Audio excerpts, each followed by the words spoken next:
The Pittsburgh Steelers, well, the wheels are in motion to fire Matt Canada and replace him with the candidate of their choice, which was the plan all along.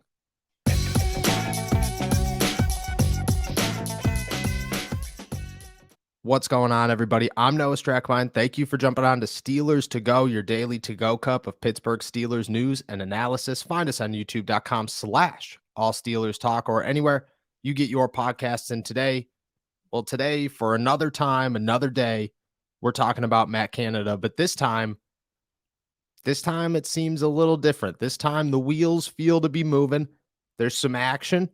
We haven't had any action. I think that's the worst part, is to come on here and continuously talk about what could be or what the Steelers could be thinking, when truthfully, nobody has any idea what's happening inside that building, and it is deafening quiet. Deafening quiet.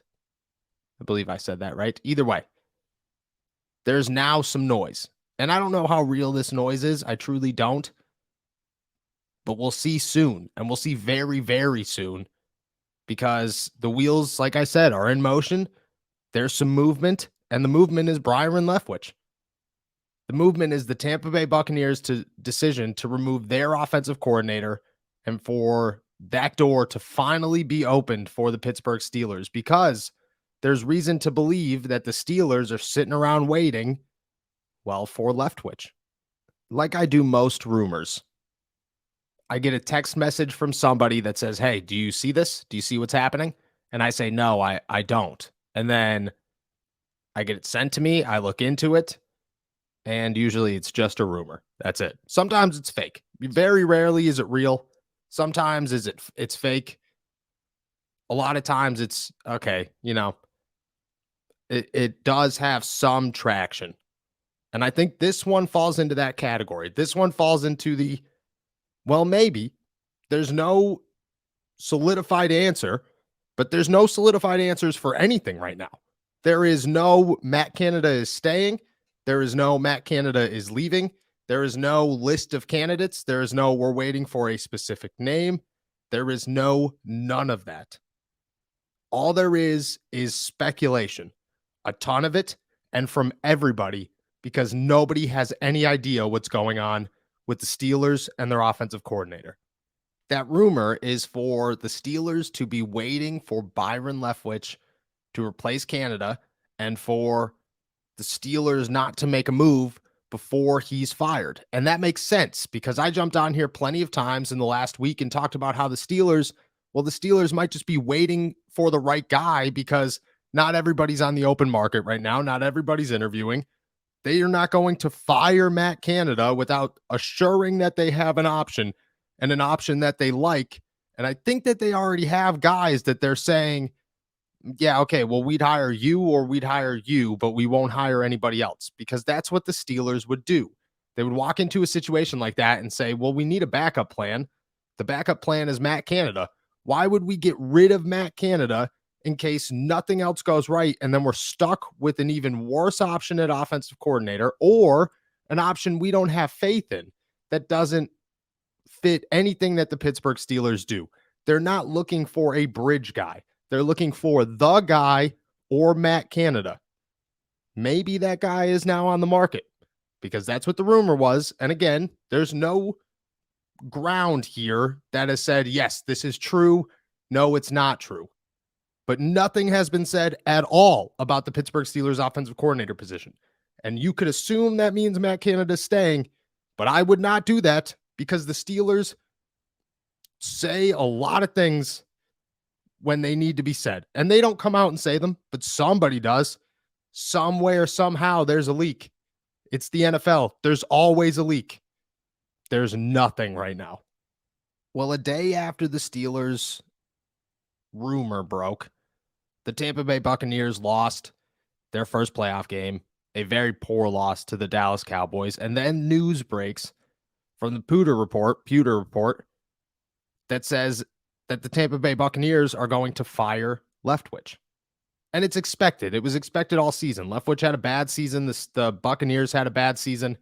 It's hard to say that there's a lot of justification to keep him around, which is also a major question of whether or not he should come to Pittsburgh and he's the right answer. I mean, the Tampa Bay Buccaneers averaged just 18.4 points per game in the regular season.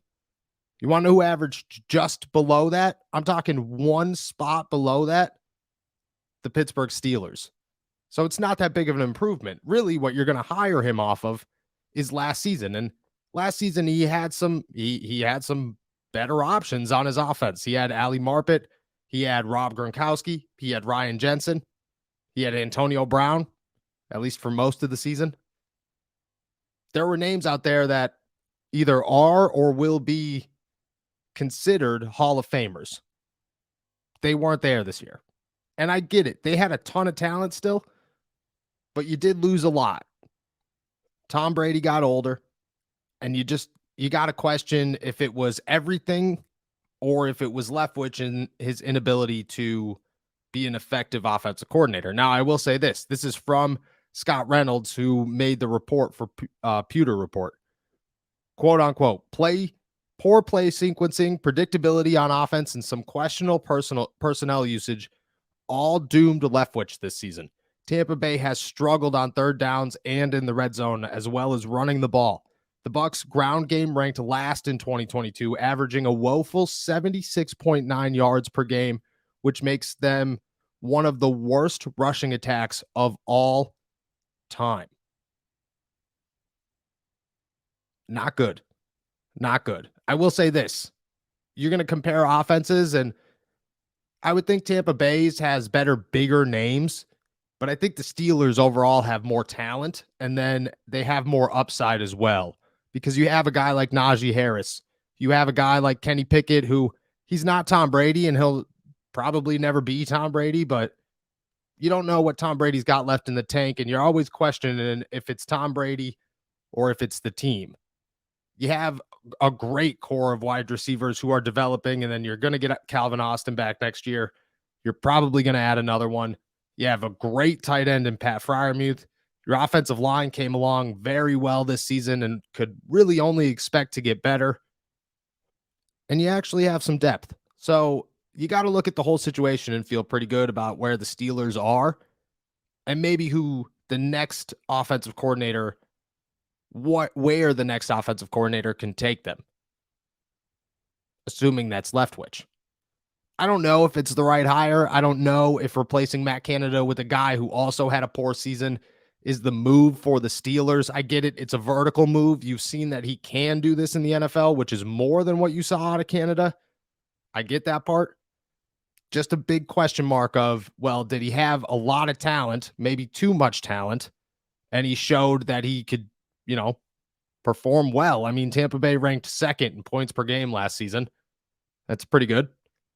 Or was he able to do all that? Was he able to put all the pieces together and control an offense and really build something, and then he just lost too much this season and he didn't really have time to adjust to it? That also happens. Every team goes through ups and downs. The Steelers have seen that.